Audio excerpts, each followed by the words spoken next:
Happy Halloween, folks. Tonight is it. It is the final night of the Halloween season. Then we're into November. My monster layout is a mess. I should take one more batch of photos and post them tonight on Facebook for 3.75 deep dive. And then it's time to transition out of the Halloween theme. I have some melancholy feelings about it, but after this, I think I'm going to fold right into setting up my Christmas village, which is, well, it starts in 1/18 scale, and then I have all sorts of crazy scales. So we'll see if I can make something special out of it.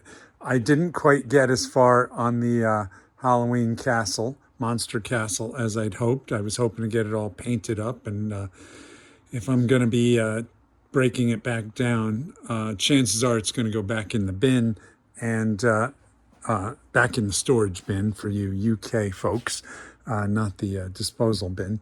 And I won't get to paint it anytime soon, but who knows? Miracles happen. You never know. But anyway, I'll probably spread all this back out after this video and do some quick Halloween photo shoots with some more action figures, and then I'll pack it away tomorrow or Saturday or Sunday.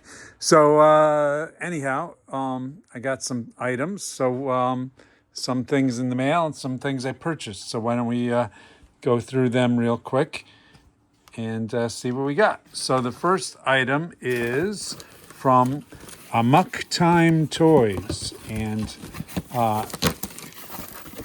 this is a 3.75 inch scale, 1/18 scale action figure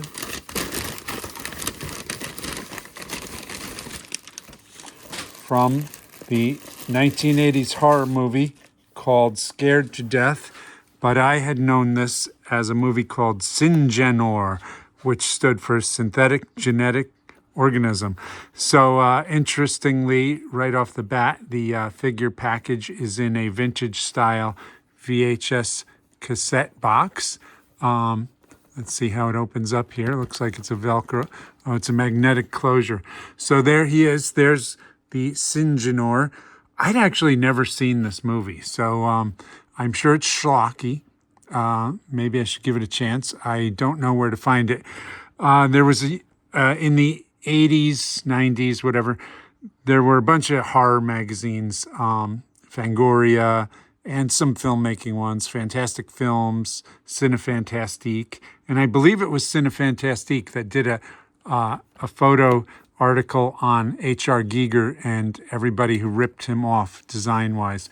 And I remember the Syngenor creature here is one of those ones that is ripped off the style of H.R. Giger, according to them. And looking at the sculpt of the figure now, I can see why. So how tough is it to open this guy? Let's see. You know, these novelty boxes and stuff are cool, but when you're like me and you're not collecting for packaging, well, it just seems a shame to throw it away. So now I have to save it. Look, even the vacuform cover is VHS plastic shaped. But yeah, I don't know if I want to keep the packaging or not. So here he is. Oh geez, they even ripped off the exhaust pipes on the as are on the back of the xenomorph alien. So here he is in all of his 3.75 glory. Sort of a sepia tone on him with a wash, pretty basic paint treatment, silver eyes, and looks like it's a 5.5 POA style figure. Just giving him a little pressure. He's a little stiff, so I'm not going to bend him here on camera. I'm going to heat him up first. But so that's him, the Syngenor, 80s cheesy schlocky horror movie creature. But yeah, I like it. Amok Time Toys. I have a couple things from them, and they seem all right quality-wise. Not the greatest, but not the worst either. So let's put him off to the side here. Yeah, He actually kind of looks like he goes well with the horror themed stuff. Oh, this is that tiny little tree. So I bought one of those Jurassic World mini diorama sets, and I really just wanted the tree. The diorama container and the dinosaurs are outside in my garage right now. But here's the tree. It's very small. Probably be good for either micro scale stuff or matchbox scale stuff. But in my 1/18 scale world, it is just a shrub or a bonsai tree. So, okay, let's see. Why don't we transition over a little bit? So I went to the local antique store, and I saw they had some HO scale. I'm sorry, I keep messing up when I talk on online here. O scale trains. So here's a Lionel locomotive. This was a good price. It came with the tender, and I don't have a full O scale set yet or enough track, but obviously this thing needs a little work, and I'm no stranger to reconstructing toys and whatnot. So I'm kind of looking forward to this. I don't really.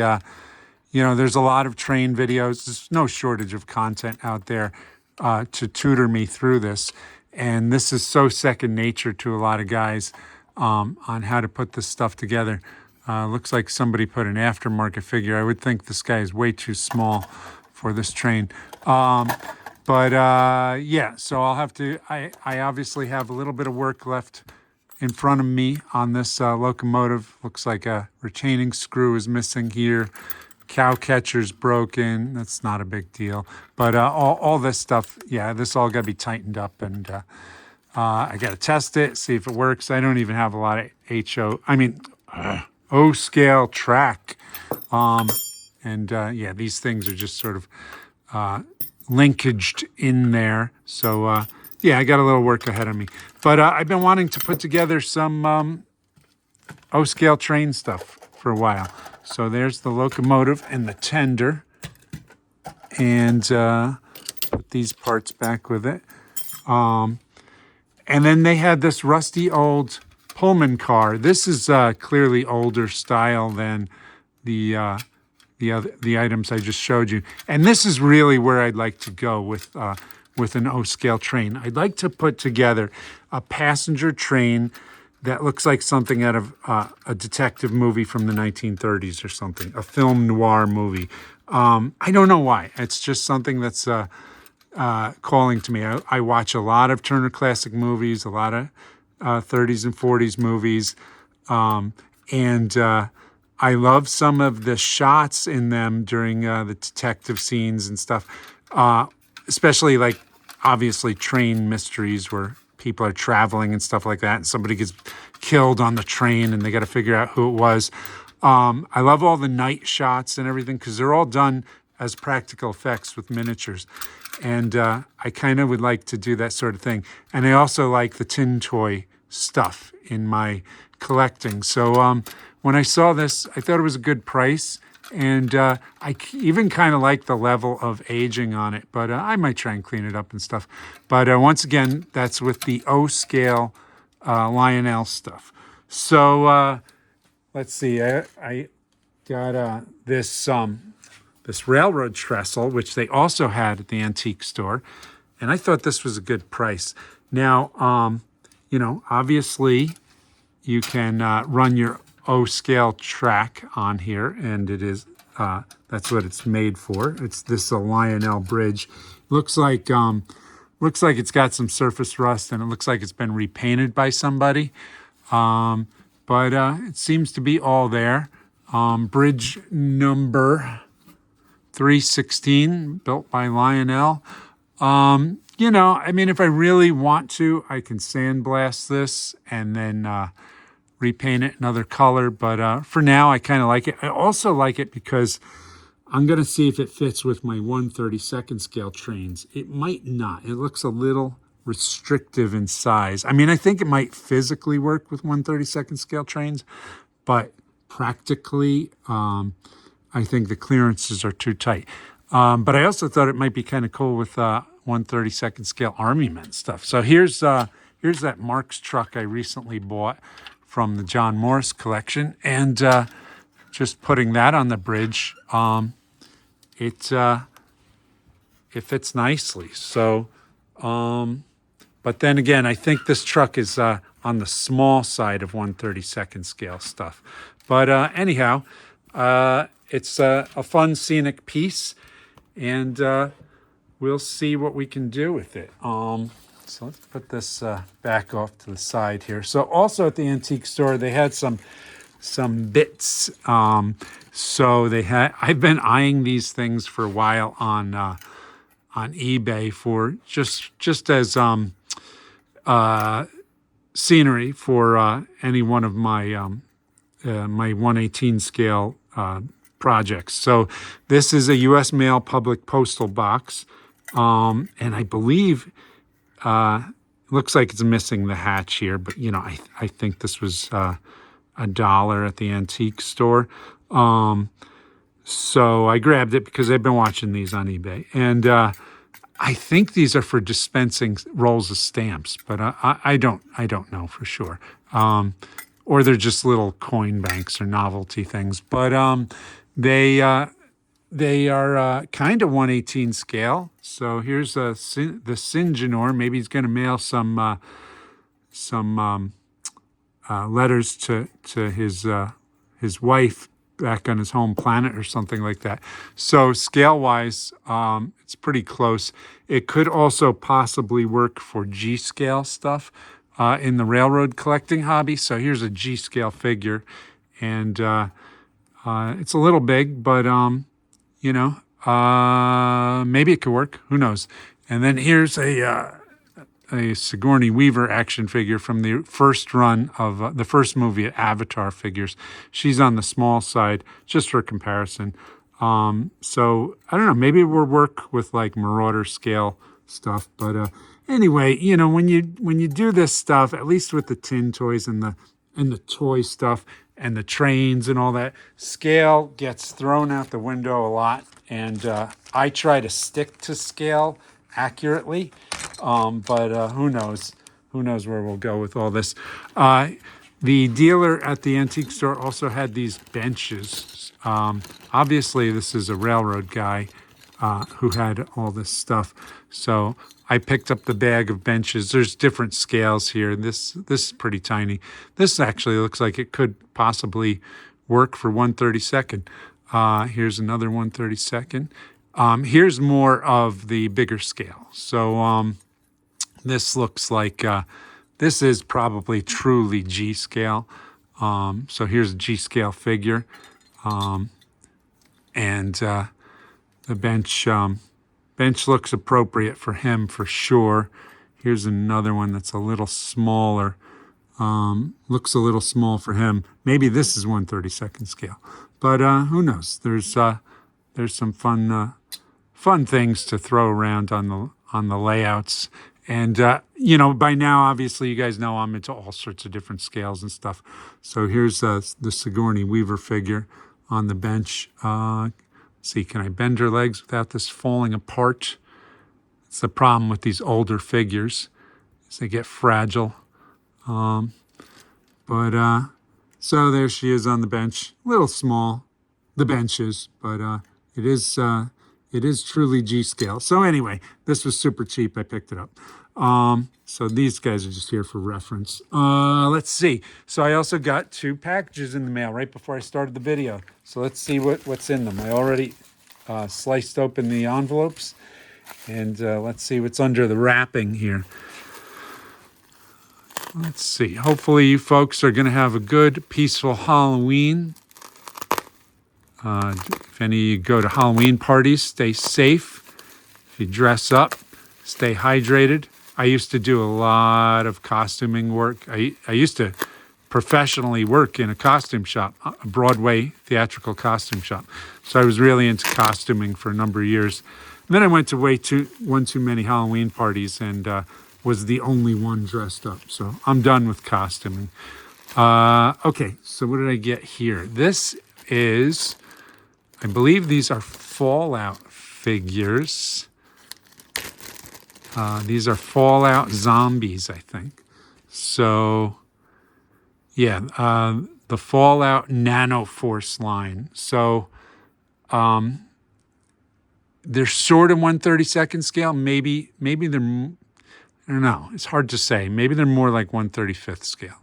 They're bigger than 1/35th. They're smaller than 1/32nd. So that only gives you a couple more numbers. But with Halloween on the mind, I saw these and I didn't want the rest of, you get a lot of different Fallout characters and I'm just not into the games or anything like that. I wanted the zombies because of Halloween. So let's see. Now we can see if these benches look appropriate for these guys. So here they are in the public park wreaking havoc. And that seems sort of scale appropriate. This one is maybe questionable. So these are smaller scale benches. These are probably 1/43rd or 1/48. This looks 1/32nd. So yeah, these guys, let's see how they look with this Mark's truck.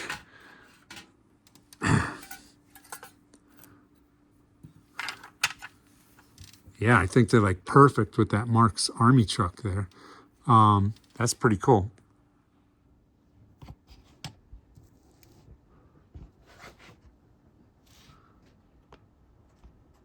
Yeah, I like that a lot. Cool. All right. Unfortunately, all this stuff is, you got to be willing to want to pay for it.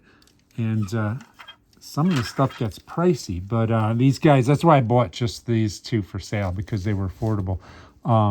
If I wanted to get a full set of Fallout figures, it was pretty pricey. So what else did I get? I got this package here.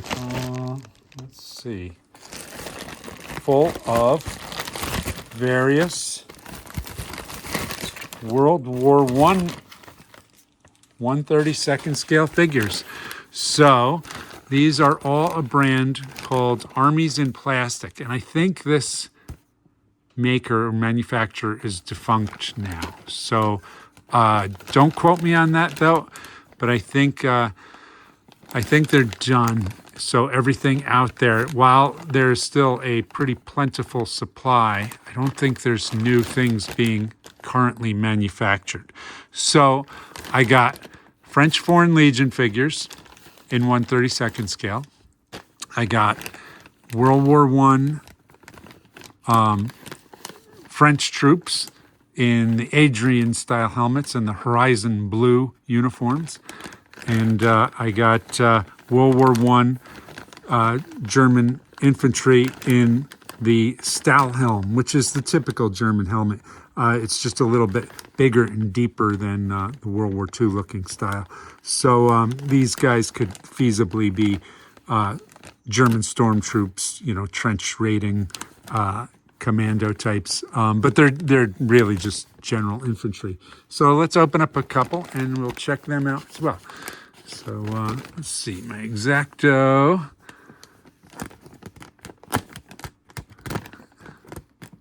And then, unfortunately, tomorrow is November. The year is flying by at this point. Like I said, it's sort of a melancholy feeling that the Halloween stuff is effectively over. Pull out a few of these guys and we'll check them out. A random batch. So, Armies in Plastic.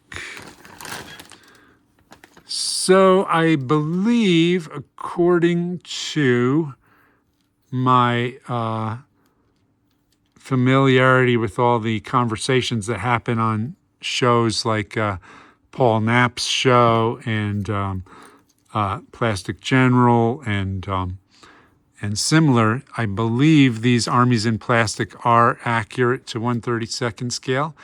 And here we go. Here's typical advancing German rifleman. A German rifleman throwing the stick grenade.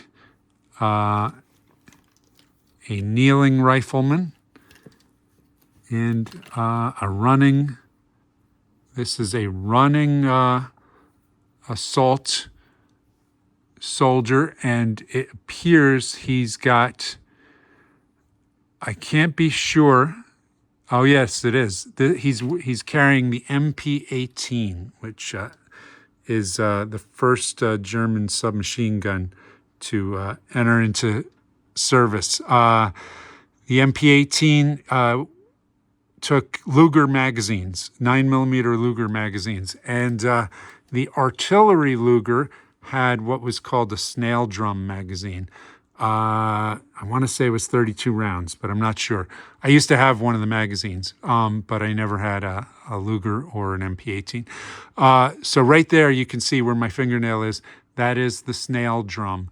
So that's pretty cool. How often do you see that little unique oddity? Okay, so we'll put a couple of these guys off to the side, and let me open up some of the frogs. That's French to you and me. Some of the French World War I guys. I like that they're in the horizon blue color. And then, let's see, here we go. All right, so here's a French soldier. Looks like he's been shot in the chest. Here's an advancing French soldier. Looks like he's got a heavy machine gun. I forgot the name of this gun. French commanding officer urging his troops forward, and an advancing French rifleman with bayonet mounted. So to compare the French to the German, they are pretty comparable to each other scale-wise. Now, to compare the French to the Fallout zombie, the zombie is much smaller. So that would make the Frenchman compared to this Mark's truck, would make him a little too big. But I have some World War I tanks and vehicles, and that's why I got some figures. So I'm sure somewhere I have the correct scale. And then finally, here's the French Foreign Legion guys. So I have not seen these guys yet.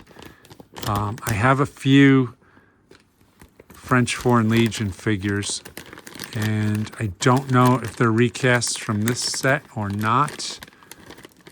Hard to say, but I'll have to dig them out to confirm that. So I'm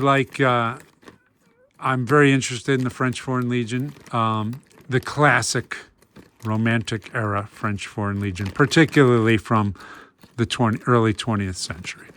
I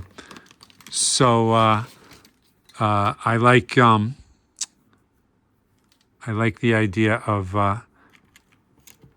them in combat with tripod-mounted water-cooled machine guns. I like all the black and white movie serials and movies where the Foreign Legion was featured. They served on up until today. So pretty cool stuff, pretty good military history. And this is going to be a lot of fun to I got some ideas on how to utilize these guys with some 1/32 scale railroad stuff I've been putting off to the side. So there you have it. French Foreign Legion, 1/32 scale in khaki color. So that's the past 24 hours of discovering how to separate me from my money and picking up toys. Okay, folks. Well, hopefully you're going to have a great Halloween this evening. Stay safe, stay out of mischief, stay out of satanic rituals, and pray for daylight, and then we're on to the next season. Have a great evening and a great weekend. Bye-bye.